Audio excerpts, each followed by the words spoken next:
Hey everyone, it's Kieran from Fantasy Football Backers. I'm going to talk you through the process today, or my process at least, for picking a GPP, that's a guaranteed prize pool or upside league, sometimes they're known, winning team. I had some luck during match week 16, a couple of tournaments on MuffBet under my alias Mizungu. The difference, I guess I should explain something about the difference here and why I'm talking to you today. There's generally two types of contests in daily fantasy football. There's those where you're looking at head-to-head 50-50s with smaller entrants. And then there's the larger size entries, such as GPPs, upside leagues, which can have in excess of hundreds of players. I think it's important in these competitions that, as well as taking into account your Hazards, your Oscars, your Agueros, the usual, that you somehow find a way to differentiate your team from the other entrants. It's kind of an all or nothing philosophy. You'll either do really well or you might crash and burn. But generally, it gives you the best chance of getting some money, which is essentially what we're all trying to do. So in terms of this week, this particular week, all weeks, I try, and it's not always possible, but I try and identify a defense that you might not normally pick in another week. There may not be a favorable matchup. Try and look for a team that's playing at home, and that's one of the main things. And then look for some value. There's a particular fixture I honed in on last weekend was West Bromwich Albion at home to Aston Villa. And as you can imagine, West Brom aren't a team whose defenders are going to be picked up week in, week out. So there's where the differentiation was. For this particular match, Villa, I think, were joint lowest scorers in the Premier League going into the game. They hadn't scored more than one goal in any one game since August. So there was question marks about Villa's ability to score. West Brom, whilst they're struggling the week before, had kept a clean sheet at Hull. So there were signs that their defence is actually okay.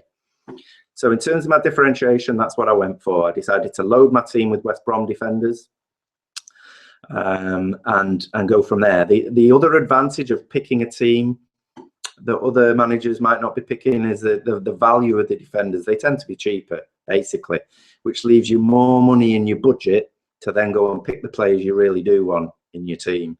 There's a risk, you know, Villa could have gone there and scored. The sending off got a bit lucky. But generally, you know, it's worth that risk. My strategy, anyway, is worth that risk. So I was left with one selection then to finish my defence. Checking bookies odds, Chelsea, standout team for a clean sheet last week at home to Hull.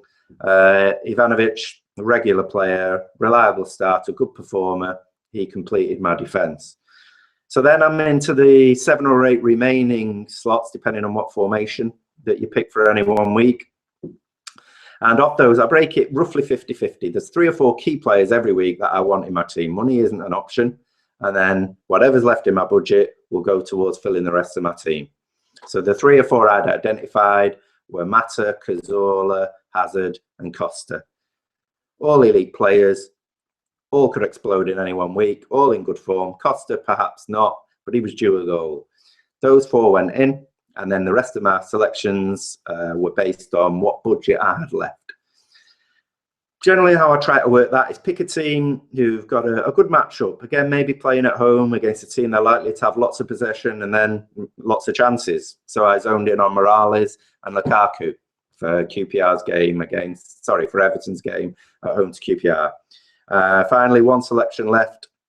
Bit of gut feeling. This one was Dzeko. Where did that get me?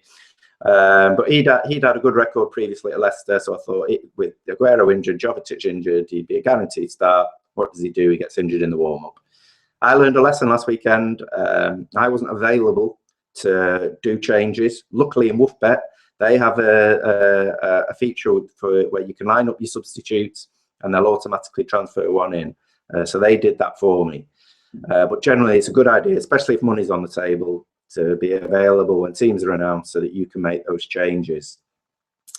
So that's pretty much my strategies. You know, look for good value in defence. It releases some funds for key players you want, and then pick up the last 3 or 4 based on the fixture and based on your own gut feel of what might happen.